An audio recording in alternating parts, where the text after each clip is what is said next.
आदमी ये सोचता है कि हमारे पास 7.5 तोला सोना तो है ही नहीं, हमारे ऊपर ज़कात आएगी ही नहीं। कोई ये कहता है कि हमारे पास 52.5 तोला चांदी है ही नहीं।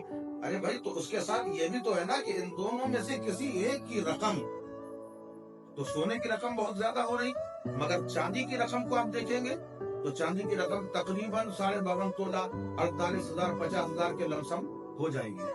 तो अगर इतनी रकम भी आपके पास मौजूद है तो आप मालिक निसाब है।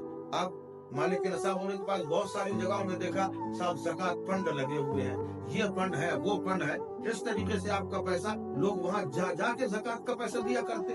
और इसी के बरखिलाफ गरीब बेचारा घूम रहा है, एक गरीब मुसलमान घूम रहा है, नमाजी भी है, परहेजगार भी है, आपको उसका ख्याल नहीं है। अगर ये ज़कात इसलिए रखी गई इस्लाम में, ज़कात का मकसद क्या है?